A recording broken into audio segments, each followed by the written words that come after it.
Welcome back. You're still watching In the Game. If you just joined us, we wrapped about top 5 stories. You can get more. Follow like our social media platforms and News Central TV. Do not forget, subscribe to our YouTube channel. Hashtag In the Game. Join the conversation. The year 2023 is wrapping up, and we are looking back at all that we've gained in 2023. All the accolades, all the performances, all the exploits. And today we'll focus on athletics in Nigeria. We have, of course, Canada-based sprinter Usheoritse Itshekiri. He secured an impressive victory in the year 2023 after solidifying his position as Nigeria's fastest man for the year. Itshekiri, with an unbeaten record, showcased his exceptional speed and athleticism to reclaim the national championship he last won in 2019. He has always been in the top 5 of Nigeria's best sprinters in the past 5 years. Competing at the 2019 World Cup, of course, World Championship in Doha and Tokyo Olympic Games, winning 2 medals at the African Games and being a multiple national champion. In the highly anticipated showdown, he blazed through the track, matching his personal best time of 10:02 seconds and securing a resounding victory. His performance far surpassed his competitors, with Sheye Ogunlewe at 10:12, Alaba Akintola at 10:12, finishing far behind them. The University of Regina graduate has been in blazing form this season, matching or erasing his season's records whenever he competes. So great to have him. We have the pleasure of having him here. Join us on In the Game, Usheoritse Itshekiri, 2-time national champion and Nigeria's fastest man for 2023. Thank you so much for joining us, Usheoritse. Thanks for having me. Thank you. It's great to have you. It should be worthy of note that you are the only Nigerian athlete training in Canada, where, of course, you're creating the records. And we know it's been a great one that we have you being the fastest man in Nigeria for 2023. How does that feel?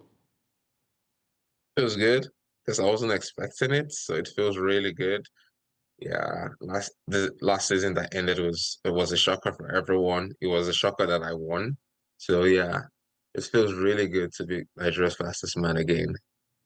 You remain unbeaten over a year since you moved to Canada, kicking off your season at the Sanderson Classic, where you clocked a season's best and overall fastest time of 6:61 seconds to win the 60-meter event. A feat that earned you the most outstanding male performance for the meet. How did this achievement shape the year for you, Usheoritse? It was good. It was good. Sanderson is a good meet. It's the closest meet to where I stay, and that's about almost 3 hours from my house. Canada is a bit big, so getting into meets is a bit tough. So yeah, running those times to Sanderson was good because they were able to put up an okay class meet and get some really good people that were able to push me to get that time. So running that time was okay. It's okay. It's good. It's an okay time for World. So it did prepare me well for outdoors because the indoor meet shaped my outdoor season. I just had to put all did in the indoors, put it outdoors. So that time was a good propeller. Running it early in the year was pretty okay for me.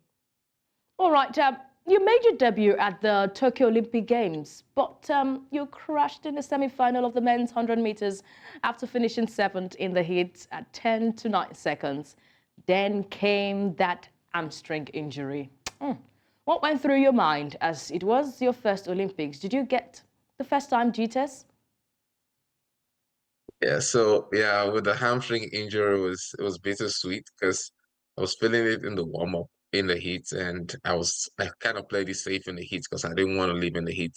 So in the semis, I was like, okay, we need to push it a little bit because obviously you need to actually go 100% to get in the finals. No one's jogging it through in the finals. So I did try to go 100% in the finals, but I was only able to get up to like 40 meters and my legs started hurting. And I was like, okay, I just need to push a little bit going forward. So I did push, but it wasn't good enough. And then again, always having something back of your head that is it gonna snap? Is it gonna snap? So definitely the Olympics was good. It was a good memory. It was good. It was a good moment. I love the vibes. I love being called an Olympian. It was good.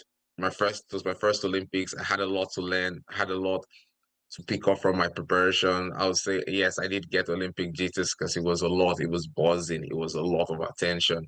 I don't think I got as much attention as that from Nigeria since I started racing. So that was good. Had too many butterflies in my stomach. And yeah, so I'll say I think I've learned from that. I'll be stronger next time. But that was really good. It was one of my top career moments competing Wow. at Tokyo. Yeah. Great to hear you say it was one of your top career moments. At least you were making first Olympic appearance. But before the Olympics, 2019 seemed to be a blistering year for you. I think you were the men's 100 meters, 200 meters national champion. You had bronze medal, African Games 100 meters, silver medalist in the men's 4 by 100 meters. In the same year, you ranked #2 in the 100 meters for Nigeria. I can go on and on with these records, but what did you do differently in 2019 to amass such glory? So 2019, I was coming off winning the National Sports Festival in 2018. I think that was my first win, first senior title win. So I won National Sports Festival in 18. So I just took that momentum into 2019, right? And I just put on preparation. So we raced in December for the National Sport Festival in Abuja, I think. So we raced in December and we had from December all the way down till Worlds was in September. So we raced in December and we raced again until September.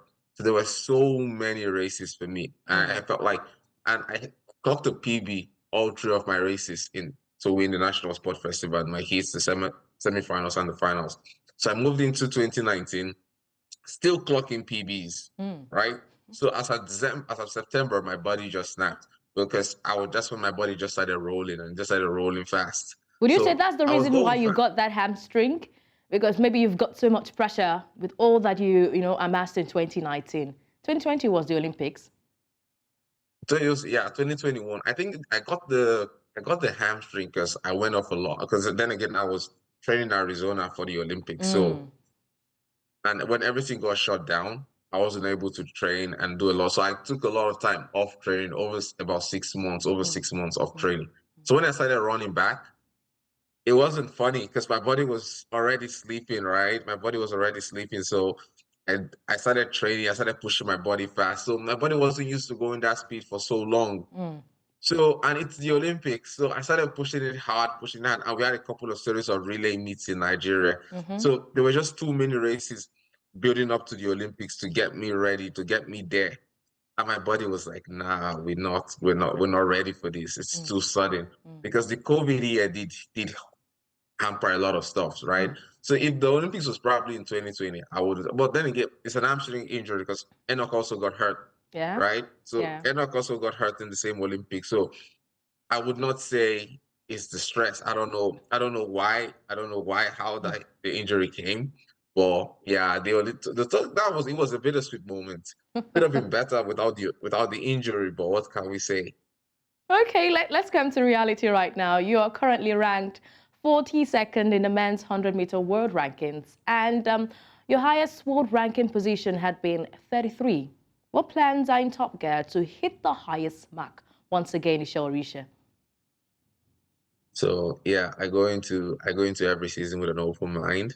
So yeah, so I'll say this is just an Olympic year. If you get into more races, more big like more world category A and category B meets, you get more rankings. So that might be the plan. But for now, I think in Canada we only have to be category B meets. So I'll probably be doing those for sure. I don't yet know. There's plans with my agent to move to Europe. So we'll probably have everything in plans now, but it's all for now. I think preparations are all for indoor season. So I'll probably do a couple of indoor meets. I don't yet know. Well, I'm not going for the world indoors. That I think for sure. So no world indoors for me. There's the African Games in March and there's the world relays. So that will probably hamper preparations. But factoring all those in February or March, we'll probably start making some solid plans to see where we go from there. And yeah, then we can decide the meet and say, okay, this is where we are in training. This is what we're doing. This is the meets we're going to. Because at the same time, it's all boils down to what you do in Paris, right? So Paris is like the top of the event this year. So the goal is just to peak at Paris. That's what I'm working at now. Okay. You having that hamstring injury, the Ministry of Sports on the Sunday diary promised to reimburse you financially to cover the cost of your recovery. What was that promise made? Was it kept? Usheoritse, I'd like to know here. Yeah, it was. It was because me and Enoch flew back to Germany, and we got some treatment in Germany, and yeah, it was reimbursed surprisingly. But yeah, that Sunday diary paid the money. Yeah, that's good stuff, you know. All right, great one. I just wanted to get that clearly. All right, moving away from that, you were part of Nigeria's 4x100 meters quartet consisting of Favour Ashi, Alaba Akintola, and Sheye Ugunlewe, who got the baton round to season's best time of 3:820 seconds to finish that medal because we have guys running incredible times. Like individually, we should be on that podium, but now it's like, okay, we'll probably make the finals. Yeah, because like even if we crawl, so getting to Worlds and not running, I don't know. I don't know what to say with the boys. Like I feel like for now with the boys looking forward into World Relays, we just need to sit down and talk to ourselves and say what's actually going on. Like what's the problem? Because like I just cannot pinpoint anything being the problem right now. Like any single thing being the problem because there could be 1,001 things being done better, right? Our exchanges could be better. This could be better. That could be better. But like literally, individually, from what we do individually, we should be in that finals. And we should actually be competing for a medal. It doesn't make any sense we're not on that podium. To me, I don't know why. I just cannot still fathom it. Like that's one race I just still cannot understand. How are we not in that final? Like it still doesn't make sense to me. So I would say we have the World Relays, we have the African Games and the World Relays to actually prepare this year. And for the quartets, we know that you anchored at the time, you're the anchor leg at the time. It got to a point where Favour Ashi also. But do you think the pairing is the problem? Who are your favorite pairs if you have to choose for the Nigeria's 4x100 relay team?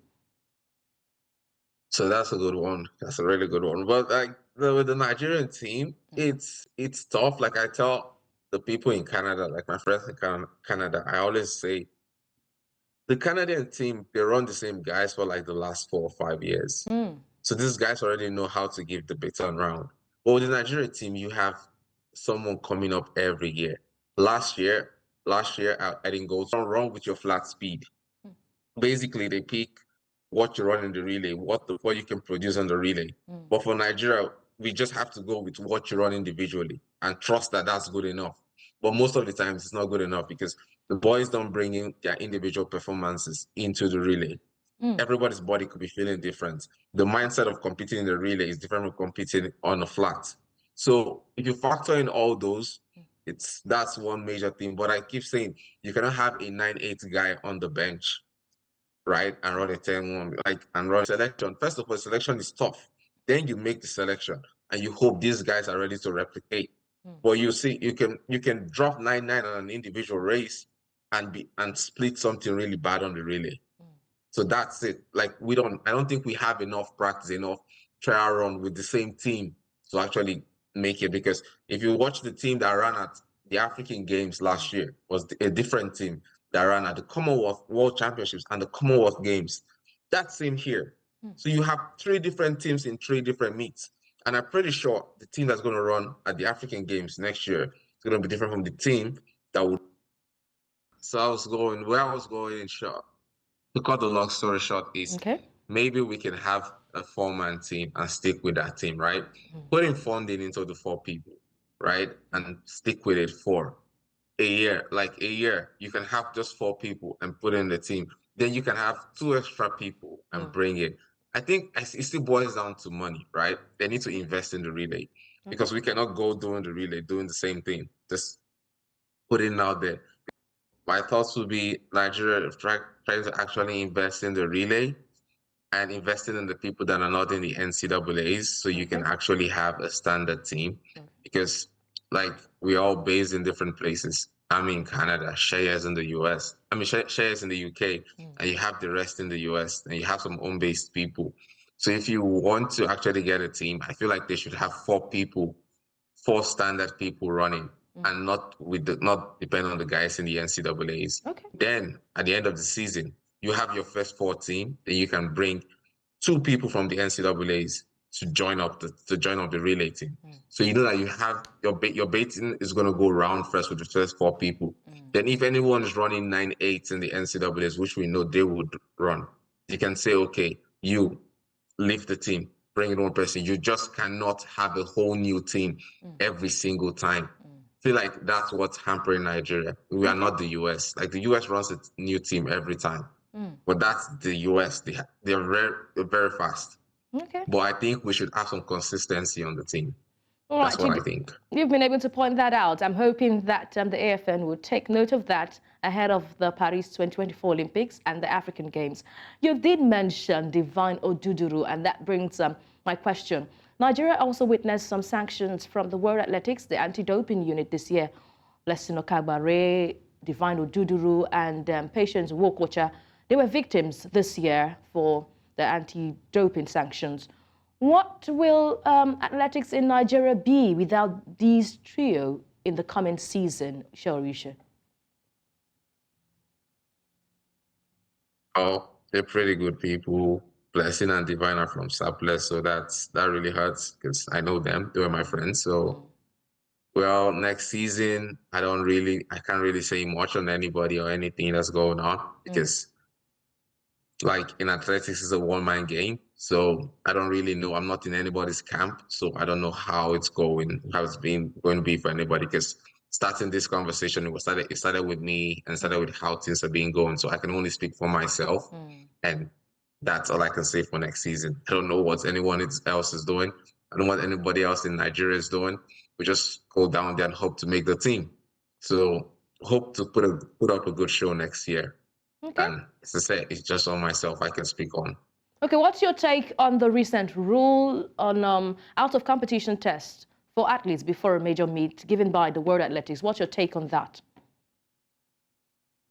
Yeah, I think it's good because I think like you have to get 3 tests in, and Nigeria tries to make sure we get 3 tests in. The only problem they had was in Tokyo. So I think from Tokyo they've done a really good job in reaching out to everyone and getting. I don't think anyone has had 3 tests missed since Tokyo. So that's the thing is with Nigeria, right? Like there's a problem happens and they fix it.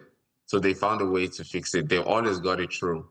They've always found a way to get it through. And with with Nigeria, there's so many factors with Nigeria and how things are being run, right? There's not a lot of private sector in sports. So they found a way to get it through. I know the technical director tries and president tries, everyone's putting in their efforts, even with sparsity of funds, lack of funds, they manage to get the job done. So the major thing I would say for everyone is they get their tests done, right? They're able to compete because like watching those people not compete in Tokyo was not really good because you're an Olympian, like you actually trained 4 years to be at that meet. I wanted to get a bit of your thought on the 100 meters, the world 100 meters. Who do you think, who is on your list as the greatest to have graced the track in the men's 100 meters? Let me start with that. Greatest? It's got to be Usain. It's Usain got to be Bolt. Usain. It's like, it's mind blowing. His performances are mind blowing. It's got to be Usain. Like, yeah, I love the Usain. I love Usain. He's pretty impressive. Like, he was pretty dominant. Yeah, to me, it's Usain. All right. Do you think any athlete can overwrite Usain Bolt's record in the men's 100 meters? Who would that be? For now, I cannot say. But one thing is for sure. One thing I know: records would always go down. No matter how long, no matter how fast, records would always go down. So someone's gonna come someday, somewhere. What era, what time, we don't know. We cannot predict. Or records, definitely the record is not going to last there forever. It's going to go. And you don't think he'll be the one? But we don't know what. Me? Yeah. Cannot really say. Cannot really say because you're saying actually ruled from 2008 to 2017. That's a really long time. And I don't think, and I've not been ruling World Championship. I need to win my first World Championship, right? To be in the mix. So so if you count being dominant in the 100 and the 200 from, that's 9 years. I think that's 9 years in sprinting. 9 years, that's a really long time. That's a really long time. 3 Olympics, that's a really long time. Okay. So yeah, that's where we're at. All right, to wrap up this conversation, what are in the works for Itshekiri ahead of the Paris Olympic Games and the African Games in 2024? Yes, we're almost wrapping up 2023 and looking ahead of what 2024 would bring. So what are in the works for you ahead of the 2 important competitions for 2024? So we've tasted some of the juice and now we need the whole plate. So it will go into 2024. The idea is to get a medal. We'll go with the mindset to Paris is we want to be in the final. We want to get a medal. So the first goal is to try to get in the finals in Paris, then compete for a medal. That's where we're at now. So same thing, same Mamba mentality, going head on, head fast, and get a medal. Get a medal out of every competition we go to. Get a medal, be on the podium. Okay. Any color is good. Just get a medal. We'll be hoping Nigeria, of course, go with flying colors down to the Paris Olympic Games and the African Games.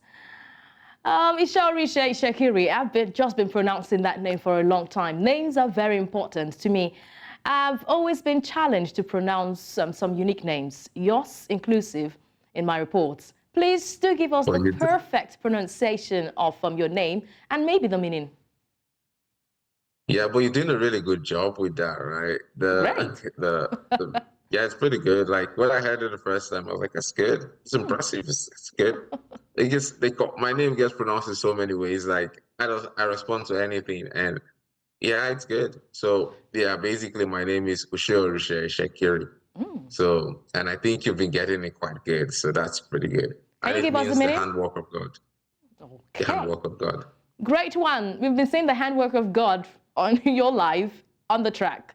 It's been an interesting conversation, though the network came left, right, and center. But against all odds, we have to just wrap up this conversation. Thank you so much. We've been speaking to 2-time national record holder, of course, and Nigeria's fastest man for 2023, Itshekiri. Thank you so much for joining us on In the Game. It has been an interesting conversation with you, and we do wish you the very best come 2024 at the Paris Olympics and the African Games. You're welcome. Thanks for having me. You're welcome. You're welcome.